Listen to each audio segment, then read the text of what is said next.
Amém. Dê um aplauso ao Senhor. Glória a Deus. Ainda que você está em pé, hoje o tempo está correndo hoje. Abra em Romanos 12:2. Vou trazer aqui, dentro do tempo que nos resta, uma pregação da palavra do Senhor para você. Romanos 12:2. Romanos 12:2. Hoje eu vou pedir para você ler para mim, eu não vou ler para você. Então, como todos nós vamos ler, nós vamos olhar a tradução aqui do telão. Então, no 3, bem forte. O Romanos 12:2 é no final daí para falar, tá bom? 1, 2, 3.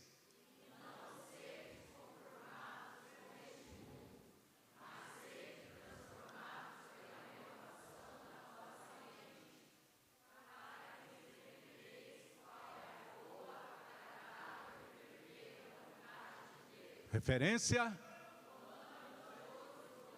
Onde está escrito esse versículo na Bíblia? Glória a Deus. Pai querido, fale conosco. É uma noite de aliança, de ceia. Fale poderosamente ao nosso coração em nome de Jesus. Todos digam amém. Pode sentar. Tema da minha palavra nessa noite é: como sair do automático da fé. Você pode repetir esse título? Só as mulheres. Só os homens. Só os abençoados. Só os bonitos agora. Vocês estão com a autoestima boa, né? O tema do nosso mês vai ser conversão mais que adesão. E o tema do ano é o ano do conhecimento alinhado com a revelação da palavra. E aqui está João 3,7. Jesus disse a Nicodemos: importa-vos nascer de novo. Então, não é sobre frequentar, é sobre nascer de novo. E eu quero falar nessa noite com você sobre um inimigo invisível, um perigo invisível. Porque há inimigos que a gente reconhece facilmente, né? Por exemplo, um pecado explícito. Pessoa cometeu um pecado em público ali, todo mundo viu, tem prova, tem filmagem. É fácil de ver aquele pecado. Aí também tem aquela tentação que é visível. Ai, que vontade de matar o fulano pelo que ele fez comigo. É uma tentação que está visível no rosto, nas palavras da pessoa, não é? Tem também a oposição declarada, que é fácil de identificar. O inimigo vem e fala: vou acabar com a tua raça, ainda que seja a última coisa que eu faço na minha vida. Aí você vê que tem uma oposição declarada, é um inimigo visível, você está ciente. Mas existe um adversário, irmãos, mais sutil, mais silencioso, e por isso mesmo mais perigoso. E eu quero dizer para você, não é o diabo. Por incrível que pareça, não é. Não é o mundo, os conceitos mundanos. Por incrível que pareça, não é. E também não é a perseguição contra a igreja, contra a gente. Mas o que pode ser pior do que o diabo? Pior do que os conceitos mundanos para um cristão? Pior do que a perseguição? Sabe, esse inimigo invisível e silencioso se chama automático. Como é que é o nome dele? Automático. Sabe, Deus criou o cérebro humano com uma capacidade extraordinária. Eu estudo muito neurociência, eu gosto demais. Então eu entendo um pouco do cérebro humano, do que eu leio, do que os cientistas dizem. Então existe uma coisa maravilhosa, é que o cérebro, ele tem a capacidade de economizar energia. O cérebro humano, ele sempre vai procurar economizar energia. Então, ele vai colocar tudo na nossa vida no automático. Por exemplo, escovar o dente. Então, você faz isso no automático, você fecha o olho, vai lá, põe a pasta e tal. Você nem percebe, nem sabe, porque está no automático. Você não olha para a pasta e fala, que pasta linda, que cheirosa, que azedinho, nossa, que escova maravilhosa. Ai, que sensação boa. Por quê? Porque você faz tudo no... Dirigir o carro. Você não entra no carro todo dia e fala assim, meu Deus, que volante redondo. Se vira para cá, ele vai para a esquerda, que maravilhoso. Se vira para cá, ele vai para a direita, meu Deus. E ele é molinho. E esses pedais, e esse câmbio, e esses espelhos. Você chega no carro, entra, dá partida, sai e dirige 1000 quilômetros no automático.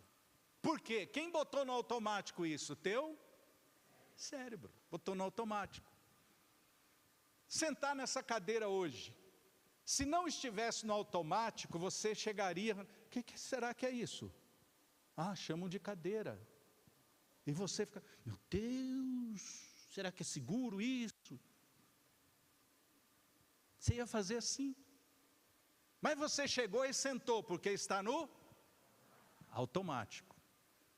Então, queridos, tudo aquilo que nós repetimos com frequência se transforma num padrão. Porque se eu tivesse que fazer aquela cerimônia toda de olhar para a pasta, meu cérebro ia gastar muita energia. Se toda vez que eu entrasse no carro, precisasse admirar tudo ali, meu cérebro ia gastar muita energia. Se eu fosse sentar e analisar tudo aqui, ia gastar muita energia. Então o cérebro, para não gastar energia, ele põe no automático. Eu gasto, em vez de gastar 100, eu gasto 10. E todo padrão, com o tempo, ele se torna o que? Automático. Quando você começa a repetir uma coisa, com o tempo se torna automático. Qualquer coisa que você pode perguntar assim, pastor, quanto tempo eu devo repetir um hábito para ele se tornar um padrão? Tem basicamente 3 fases. Se é um hábito mais simples, você vai precisar repetir ele 90 dias, 60 a 90 dias para ele se tornar padrão. Se é um hábito um pouco mais complicado, 6 meses, você tem que repetir. Se é um hábito assim, daqueles muito grandes mesmo, 1 ano. Então, por exemplo, eu quando fui aprender a nadar, eu fiquei 1 ano, irmãos. Eu saía daqui e afogava ali. Não conseguia. O dia que eu estava desistindo, eu falei para mim mesmo, só mais uma vez. Mas já fazia quase 1 ano que eu estava fazendo. Na aula seguinte veio uma professora que ela despertou em mim o aprendizado por nadar e eu aprendi a nadar. E aí eu fiquei meses nadando. Hoje, se cair na água, eu sei nadar. Eu nado de costa, eu nado de frente, eu nado peixinho, eu nado o que der. Porque virou para mim um padrão. Por exemplo, eu estou aprendendo inglês com o Tadeu. Tadeu é um professor acima da média, mas eu fiquei quase 1 ano com ele e não destravei. Só que agora, depois de quase 1 ano, há umas 2 semanas atrás eu destravei. E as últimas 2 aulas nós conversamos em inglês ali, trocando, dialogando quase 1 hora. Errei poucas palavras, as minhas limitações, claro, mas destravou. Eu precisei ficar ali 1 ano. O negócio destravar e agora vai virar um padrão. Como virou para o Tadeu, quando ele aprendeu. Hoje o Tadeu fala inglês, fala espanhol, ensina todo mundo, mas um dia isso virou padrão para ele. Então assim, todo padrão com o tempo ele se torna o que é automático. Dirigimos sem pensar nas marchas, escovamos o dente sem refletir cada momento, repetimos frases conhecidas sem precisar elaborá-las. O problema não é o hábito é uma bênção. Agora, a gente tem que entender assim, que o automático, ele tem o lado bom e o lado ruim. Quando você entra no automático para o pecado, para bebedeira, para mentirada, para fofocagem, e aquilo vira um hábito em você, então isso é ruim para você. Mas, por exemplo, imagine se você entra no automático, assim, no sentido de orar 3 vezes por dia. Ler 3 capítulos da Bíblia por dia. Vir na igreja todos os domingos. É bom ou não é? Agora, nós temos que tomar um cuidado, irmãos, para não colocar Deus no automático. O que eu falei? Apesar de ser bom, ser automático, vir todos os domingos na igreja, mas eu posso fazer o culto ficar automático. Agora o pastor vai dar abertura do culto, eu já sei tudo, desliga, põe no automático, não sente nada. Porque o problema do hábito, irmãos, ele pode causar uma coisa chamada dessensibilização, ou seja, tirar a sensibilidade da pessoa. Você já percebeu que isso também é do nosso cérebro e é uma bênção, mas pode virar uma maldição. Você compra um perfume, tem gente que gosta de uns perfumes fortes, e aí, nas primeiras semanas você sente aquele cheiro em você, ai que gostoso. Passa uns dias, você não sente mais o cheiro do seu perfume forte. O que aconteceu? O teu cérebro, ele criou uma dessensibilização olfativa. Você não sente mais aquele cheiro, para não ficar te incomodando. Outro exemplo, você pode, de repente, morar na beira de um esgoto aberto ali. Você tem que morar ali. Aquilo é horrível, vira o estômago e tudo, mas dentro de talvez 10 dias, o teu cérebro já fez você perder a sensibilidade olfativa e você já não sente mais aquilo, você acostumou com aquele cheiro, que quem chega por ali, por que o cérebro faz isso? Por exemplo, para você não adoecer, não enlouquecer, você acostuma. Imagine, se o cérebro diz assim, você vai fazer vômito, você vai enjoar, então você não vai sentir mais, só vai sentir um pouquinho.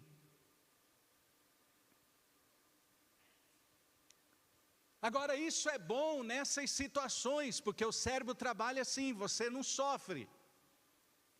Agora o problema é quando há uma dessensibilização, por exemplo, quando a mulher é espancada pelo marido. Aí a primeira espancadaria que dá nela, ela sofre, chora, quase morre. A segunda, a terceira, na quarta, o cérebro dela já fez ela acostumar com aquilo. Isso é bom ou ruim?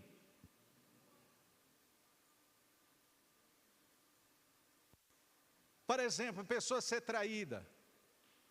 Primeira vez sofre, a segunda, quase morre, quase separa, quase isso, quase aquilo. De repente a pessoa perde a sensibilidade e já aquilo não dói tanto.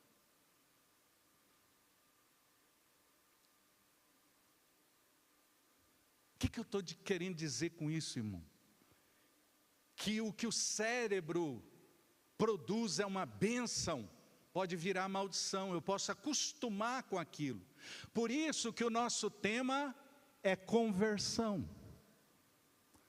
Conversão, irmão, é quando eu estou indo aqui na vida, pecado e todo tipo, coisa errada, negócio errado, sociedade errada, batendo nos outros, violência, tudo errado. De repente, a minha consciência está dessensibilizada, ela não, para a pessoa aquilo é normal.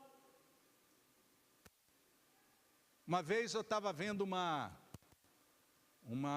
grande golpista, saiu nos noticiários lá de Brasília, e ela dando entrevista, acho que para o Cabrini.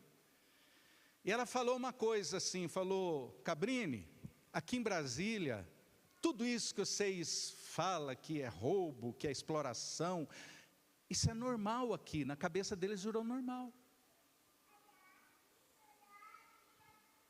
É lógico, era uma golpista falando, mas ela estava dizendo que aquele povo perdeu a sensibilidade, talvez de pegar dinheiro que é para a saúde, que vai salvar vidas, que tem gente lá que vai morrer se não beber aquele remédio, e pegam aquilo e vão roubar para eles. O que aconteceu? Isso é ruim, é desonesto, é imoral, mas a pessoa acostumou com aquilo. O que é conversão? Conversão é quando eu vou fazendo tudo isso, mas aí o Espírito Santo me toca e eu converto o meu destino. Em vez de continuar aqui, eu já começo a virar para cá e eu começo a ir em direção à cruz de Cristo. Isso é conversão, é converter a direção. Irmão, conversão não é um milagre que acontece quando você levanta a mão e diz: Senhor, eu recebo, e aí você vem na frente, o pastor ora, você repete, aí os irmãos levantam a plaquinha, estoura balãozinho. Estou convertido. Irmão, conversão é trabalho de uma vida. Aquilo é o começo. Romanos 12:2, não vos conformeis com o mundo, os princípios mundanos, as leis, as coisas ruins, não se amoldeis, mas transformai-vos pela renovação da vossa mente. Então conversão é quando você começa transformando o seu modo de viver, a sua mente, e isso é humanamente possível, amém? Não é humanamente possível. Ninguém consegue se converter pela sua própria força. Ele pode decidir: eu recebo Jesus como meu Salvador, mas a partir de agora, para ele mudar a rota, ele precisa da ajuda do Espírito Santo. Sozinho ninguém consegue largar costumes de 30 anos, 20 anos, 10 anos pecando. Ele precisa da ajuda do Espírito Santo de Deus. Por isso que o encontro com Deus é tremendo, porque lá é impacto, né? Lá pega assim naquelas coisas que você está 10 anos, 15 anos com aquilo na cabeça, para você é certo, mas lá vem a palavra e bate contra, o Espírito Santo te ajuda e você sai de lá liberto na mente.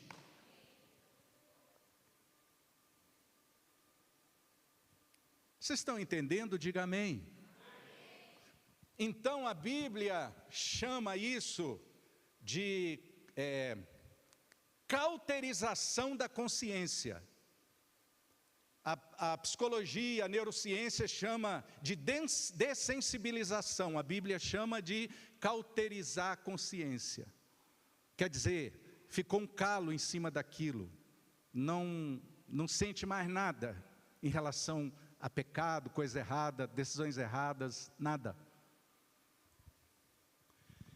E aí que eu vou terminar aqui, por causa do tempo, dizendo para você que a religiosidade nasce aí da espiritualidade automatizada. Não, eu já sei, agora vamos cantar 3 músicas, porque aqui eles só cantam 3 músicas, e você fica olhando no relógio para passar as 3 músicas, porque você está no automático. Não é hora de olhar no relógio, é hora de adorar, de se jogar. Mas aqui tem hora para tudo nessa igreja. Claro que tem. Por exemplo, nos 25 minutos de louvor, eu posso mergulhar, nadar, dançar, chorar, deixar o ranho correr. 25 minutos. Aí a pessoa passa 25 minutos olhando e pensando na morte da bezerra. A culpa é de quem?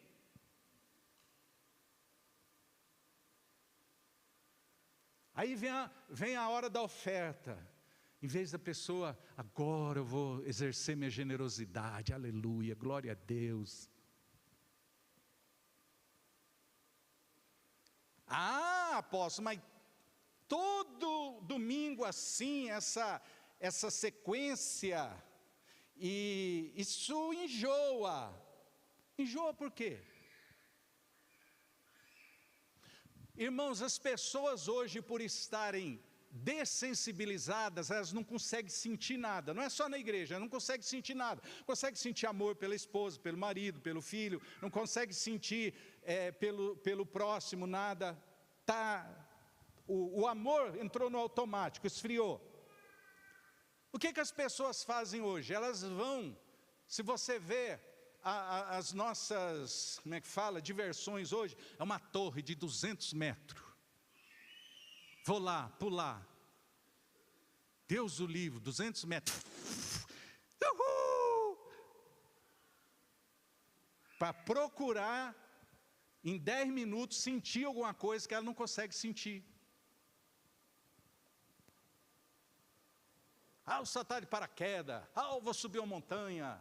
Agora a almarada subindo montanha, só para sentir macho. Subir a montanha.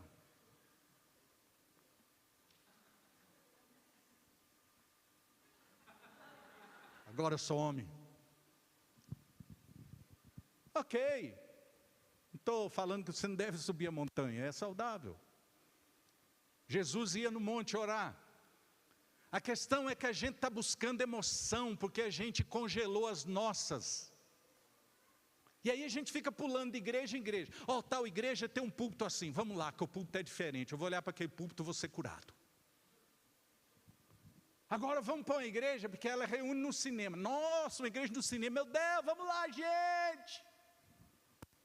Para sentir uma emoção, porque a pessoa está dessensibilizada. Agora tem uma que é lá na arena do estádio. Ai, vou lá. É só busca de emoção, dopamina. Enquanto que se a gente se soltar em 25 minutos de louvor, a gente pode ir lá no céu e voltar. No momento de um testemunho, no momento de uma pregação, a gente pode se deliciar. Eu enjoado de ouvir o apóstolo, só o pastor Sérgio, eu quero ouvir outro, aí vai ouvir outro. Nossa, que legal, fica lá um mês, já cansei de ver pulação, cansei de ver rodopiar, porque nós estamos dessensibilizados, procurando emoção. Eu vou para o estádio, eu vou para isso, eu vou para aquilo, para procurar emoção. Sendo que, irmão, não é em ambientes que você vai, não é numa roda gigante, não é numa montanha russa, não é numa torre gigantesca, que você vai descongelar a sua emoção. É o Espírito Santo, é você se prostrar com humildade na presença do Espírito Santo, vai fazer você sentir de novo nos lugares simples.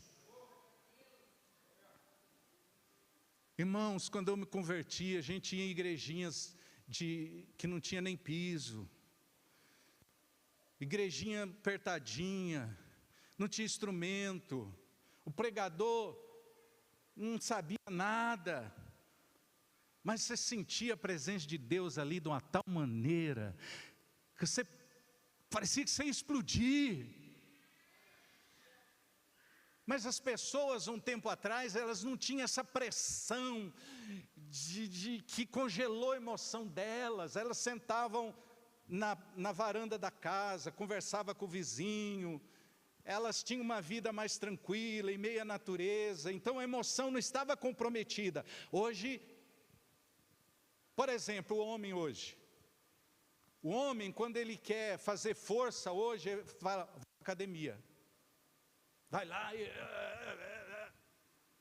vou fazer força. Antigamente, irmão, a gente fazia força toda hora, todo dia. A gente caminhava, a gente fazia força. Então hoje os tempos, eles são muito difíceis para as nossas emoções, para o nosso espiritual. Então, irmãos, a gente tem que não ir nessa onda de ir atrás de busca de emoção. Nós temos que ter a nossa emoção no nosso momento simples, no quarto da nossa casa, dentro do nosso carro, na célula, dentro da igreja, no tempo de culto, a gente pode se soltar, se refestelar, sair cheio, na comunhão com os irmãos, no estacionamento conversando, dentro da igreja. Irmãos, isso aqui é uma comunidade, é uma família forte, com laços fortes. Isso não é uma comunidade tóxica, isso é uma comunidade terapêutica. Você está entendendo? Diga amém. Então que fique isso para nós hoje. A gente pode até tomar a ceia no automático, mas vamos fazer um propósito com a gente mesmo de sair do automático e curtir a vida? Vamos? Vamos, irmãos. Olhar para um pôr do sol, pegar o filho no colo, largar um pouco o celular, ir para a pia da cozinha com a esposa, lavar umas louças para ela, ouvir a esposa, ouvir o marido. Quais são os seus sonhos, minha esposa, meu marido?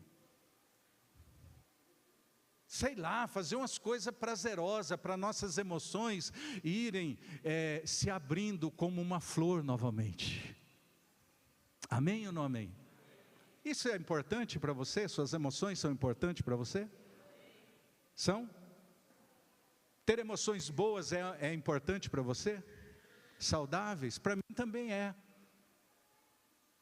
Mas vamos parar de correr atrás de emoção e vamos correr atrás do Espírito Santo.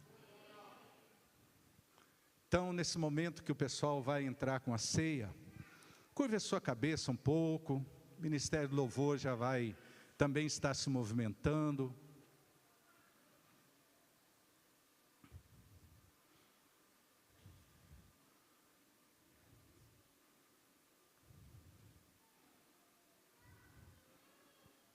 Talvez nesse momento você podia falar com Jesus.